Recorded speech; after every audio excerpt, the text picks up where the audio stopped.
Untuk menyambut firman Tuhan, marilah kita berdoa. Damai sejahtera Allah yang melampaui segenap akal budi, itulah yang memberkati hati dan pikiran di dalam Kristus Yesus, Mesias, Tuhan dan Juru Selamat kita. Amin. Shalom, selamat hari Minggu, selamat beribadah bagi kita semua di gereja ataupun yang masih beribadah di rumah masing-masing. Kiranya Tuhan memberkati kita semua. Jemaat yang dikasihi oleh Tuhan,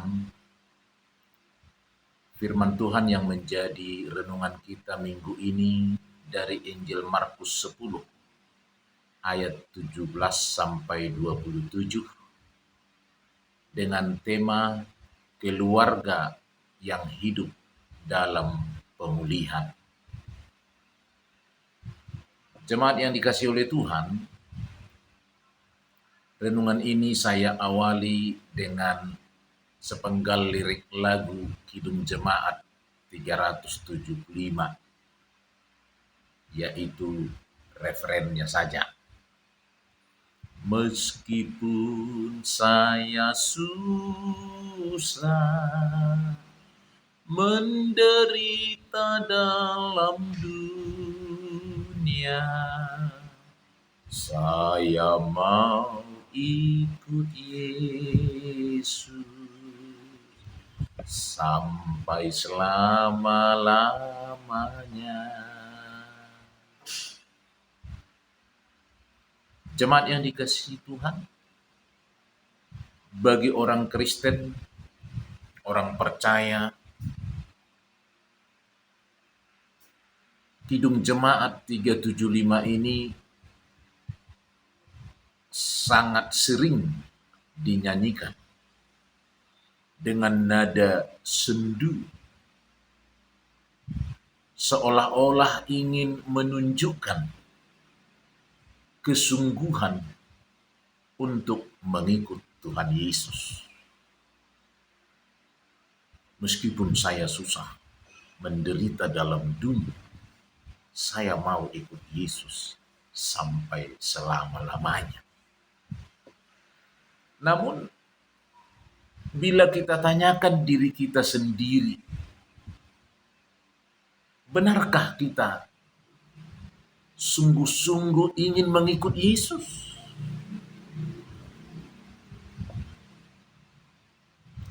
Nats kita hari ini berbicara tentang seorang kaya muda yang ingin memperoleh hidup yang kekal. Tetapi ternyata belum dengan sepenuh hati. Ia memang telah melakukan semua hukum Taurat. Bahkan sejak masa mudanya, dikatakan dalam ayat 20. Saudara-saudara yang terkasih, ia mengira bahwa ketaatannya itu bisa menjadi modal baginya untuk memiliki kehidupan yang kekal. Ternyata ketika Tuhan Yesus mengajukan satu syarat supaya ia memperoleh hidup yang kekal, yaitu dengan menjual seluruh harta kekayaannya. Teks kita ayat 22 berkata, akhirnya si pemuda kaya itu keberatan. Dengan sedih ia pergi. Kenapa? Baginya harta kekayaan duniawinya jauh lebih berharga daripada harta di surga yang belum jelas kelihatan.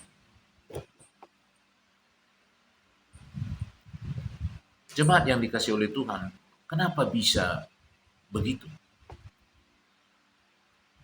Jawabnya, barangkali pemuda kaya ini telah bersusah payah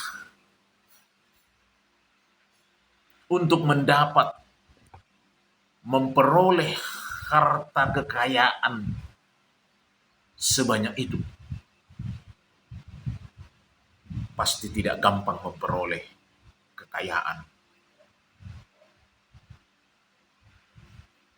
Lalu bagaimana mungkin ia harus membagi-bagikannya sedemikian rupa begitu saja kepada orang lain, meskipun orang lain itu miskin?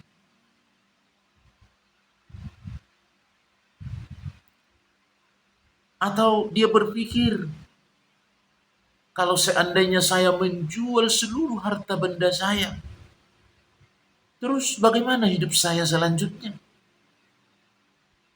Jika saya menjual seluruh aset dan untuk mengikut Yesus.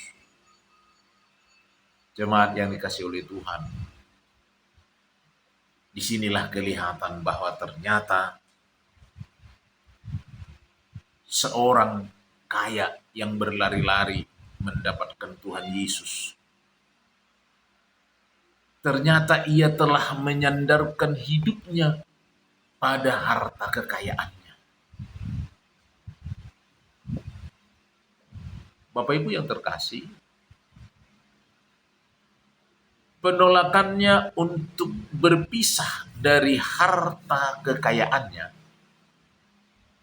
memperlihatkan bahwa ia telah memberhalakan hartanya. Dengan kata lain, kekayaannya telah membuat dia menolak hidup yang kekal.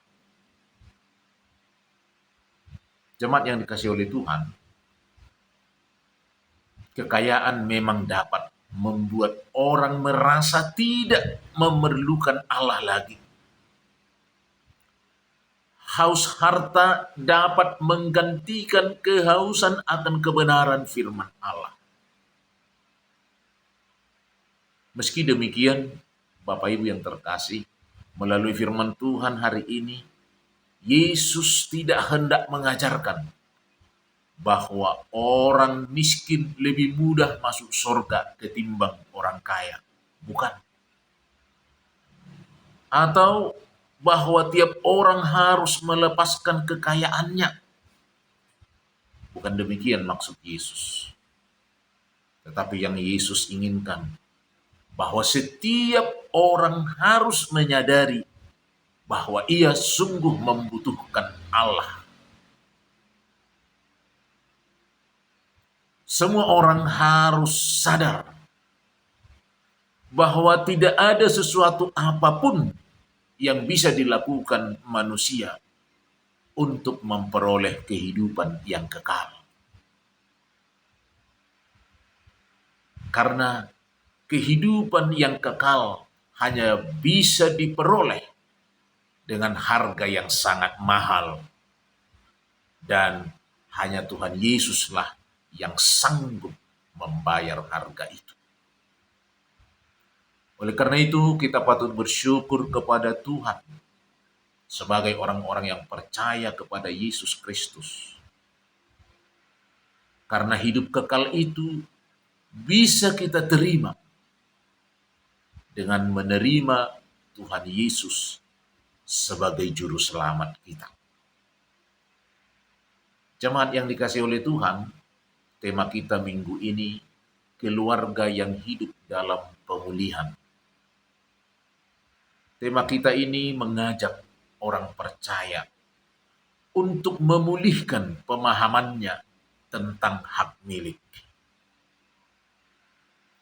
Sekali lagi Bapak Ibu,